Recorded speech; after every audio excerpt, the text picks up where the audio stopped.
স্বর্গ হয়ে রয়েছে বাইরে। বাহ, 7 এসো। হ্যাঁ, সুন্দর আর একটা বসন্তের সকালে আপনাদের সবাইকে স্বাগত জানাই। আমি অনিন্দিতা, টেক্সাস থেকে। নিশ্চয় আপনারা সবাই খুব ভালো আছেন। বাজে সকাল 7টা, রিনি তো বেরিয়ে গেল। আর একটু 5 মিনিটের জন্য, জানি ব্যস্ত আমি, তবুও কিন্তু দাঁড়িয়ে গেলাম। এই সুন্দর মুহূর্তটা উপভোগ না করলে হয় বলুন? তবে না, বেশিক্ষণ কিন্তু ওয়েট করা গেল না, কারণ আজকে রণবাবু সেজে গুজে স্কুলে যাওয়ার পালা। আর যে মানুষ সাধারণত জামা কাপড় পরতে একটু সবসময় অসুবিধার সৃষ্টি করে, আজকে যে সে একদম হ্যাট আর বুটে যাচ্ছে, তার কারণ কিন্তু টেক্সাসে আজকে টেক্সান ডে সেলিব্রেট হতে চলেছে।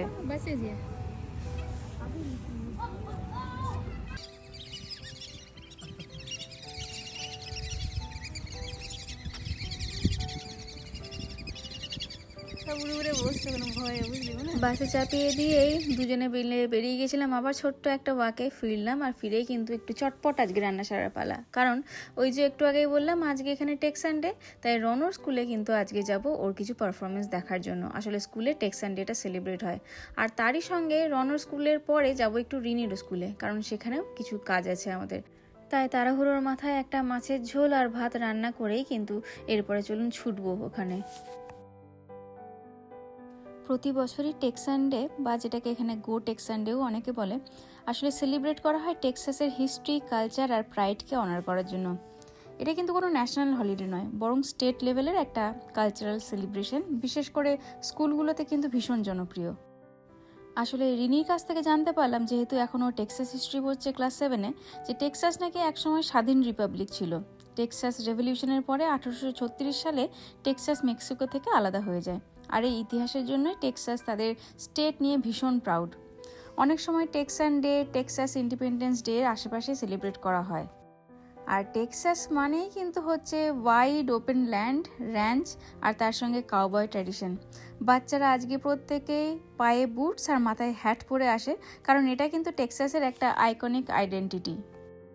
আর টেক্সাস কিন্তু বিখ্যাত তার কান্ট্রি মিউজিক, লাইন ড্যান্সিং আর রোডিও কালচারের জন্য। এগুলো বলতে পারেন টেক্সান হেরিটেজের কিন্তু একটা অংশ।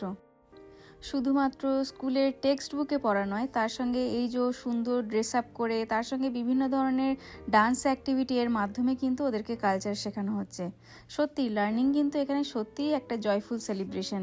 আর ছোট থেকেই কিন্তু ওরা যে যার নিজের স্টেট নিয়ে কিন্তু প্রাউড হতেও শিখছে।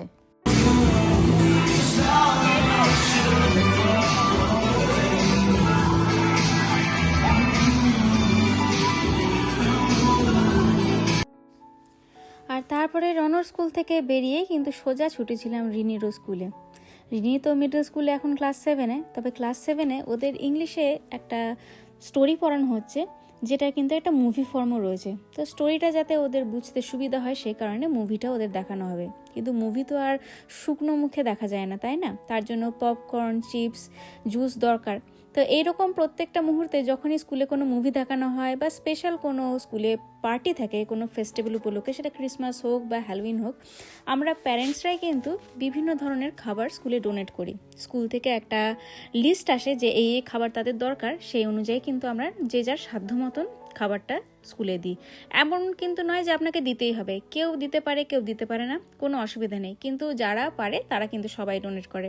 তো সেই উপলক্ষেই যেহেতু মুভি দেখানো হবে স্কুলে, তার জন্য একটা জুসের প্যাকেট আমরা আজকে রিনির স্কুলে পৌঁছে দিচ্ছি।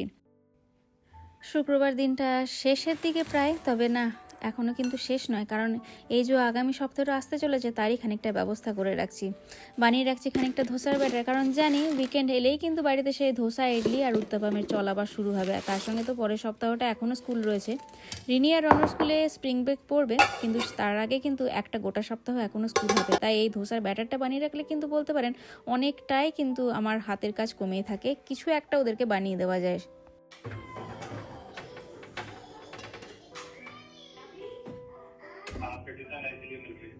हाँ तो अच्छा डिसीजन है। रवि पाठक को जाएगा उधर से, अपना ये भी ज्वाइन कर लेगा, क्या नाम है तुम्हारा जो फ्रेंड है वो ज्वाइन कर लेगा। अच्छा है, गुड है, गुड। না, তুহিনের কিন্তু এখন অফিস চলছে না, কারণ আজকে শনিবার। যদিও একটা কলে ব্যস্ত আছে, কিন্তু শনিবার দিনটা শুরু হয়েছে কিন্তু সমস্ত রকম ব্যস্ততা দিয়ে। আবার বাইরে তো কাজ দেখতেই পাচ্ছেন চলছে, তার সঙ্গে ঘরেরও কিন্তু কাজ একদম শুরু করতে হবে এবার। আর আজকের দিন হচ্ছে উইকেন্ড, মানেই হচ্ছে ঘরদোর আবার একটু পরিষ্কার লাগাবো রিনি আর রনকে কাজে। তবে তার আগে কিন্তু একটু মন ভালো করা জল খাবারের পালা, কারণ যে কোনো কাজ করাতে গেলে ওদের আগে কিন্তু পেট আর তার সঙ্গে মাথাটাকে ওদেরকে শান্ত রাখতেই হয়। তাই বানিয়ে দিচ্ছি সকালবেলায়। কালকে রাত্রেবেলায় যে দেখলেন ব্যাটারটা রেডি করে রেখেছিলাম, সকালবেলায় কিন্তু ওটা রেডি হয়ে গেছে। সেটা দিয়ে কিন্তু আজকে ওদেরকে উত্তাপাম বানিয়ে দিলাম ব্রেকফাস্টে। I learned division and multiplication in third year. You know? No. আমি ফেল করেছিলাম আমি 11 টেবিলটা ফেল করেছিলাম আমি, সো আমাকে এটা রিডু করতে হয়েছিল। Why? বাট অনেক লোকজন 1 আর 2 ফেল করেছে, আমি 11 ফেল করেছিলাম। উইকেন্ড মানেই কিন্তু বাচ্চাদেরকে দিয়ে আর পড়াশোনা করানো যাবে না। তাই ব্রেকফাস্টটা সেরেছে ঠিকই, কিন্তু ওদেরকে বলেছি এরপরে আমার সাথে কিন্তু হাতে হাত লাগাতে হবে, কারণ ঘরটাকে একটু পরিষ্কার করে রাখতে হবে। যদিও রিনি ইতিমধ্যে রুমটা পরিষ্কার করে দিয়েছে, আর সেটা দেখতে এসেই কিন্তু উপরে থেমে গেলাম যখন দেখলাম একদম বাপ বেটি আর তার সঙ্গে ছেলে মিলে শুরু করেছে এখন খেলাধুলা। আসলে এই সপ্তাহে 2 দিন সত্যিই অনেকটাই রিল্যাক্স থাকে কিন্তু ওরা, আর তার সঙ্গে আমারও ভীষণ ভালো লাগে একটু চোখের সামনে সারাক্ষণের জন্য দুটোকে ঘুরঘুর করতে দেখে। তবে না, এখন চটপট করে আমি লাঞ্চটা সেরে ফেলি, তারপরে কিন্তু একটু প্ল্যান আছে এই দুজনকে নিয়ে যাব এখন আবার আজকে বিকেলবেলায় সেই আমাদের আগের পার্কে।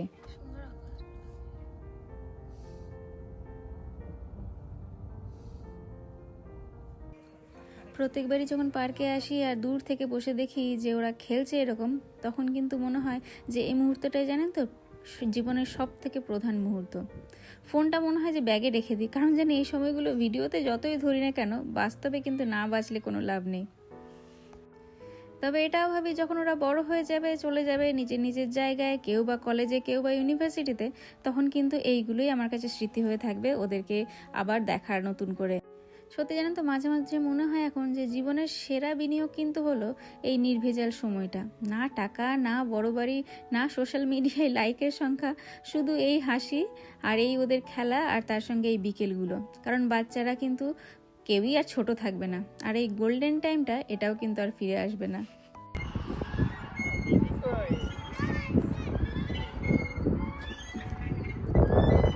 একবার সানসেটটা একবার দেখ, মানে এখনো যে দিগন্তের ঘাটে পুরো লাল হয়ে আছে, কি সুন্দর লাগছে।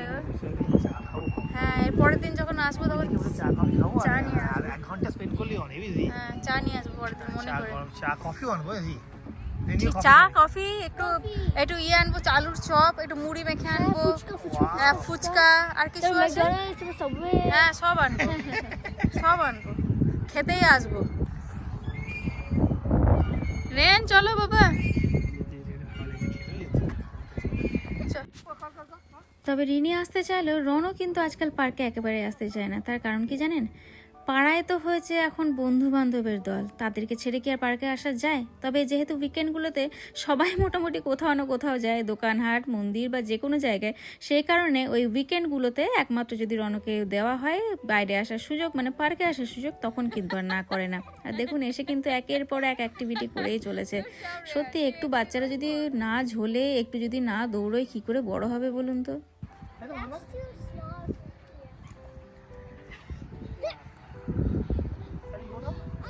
চলো চলো চলো যাওয়া যাক। এক্সারসাইজ করে ওয়েট ঝরিয়ে, ঘাম ঝরিয়ে এখন আমার ম্যাগডির খাবার খেয়ে ব্যালেন্স হয়ে যাবে। আমার আজ পাওনাটা কি বলতো? হ্যাঁ, এই জ্যাকেটটা। হ্যাঁ, ভালো সময় কিনেছিস রিনি।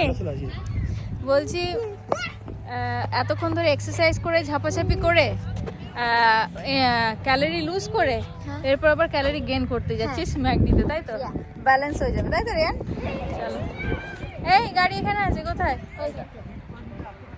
হ্যাঁ, ওই গাড়িতেই কিছু হিট করেছে, নাহলে ভাঙতো না, অ্যাক্সিডেন্ট হয়েছে। এই যে এই জায়গাটা ভেঙে দিয়ে চলে গেছে।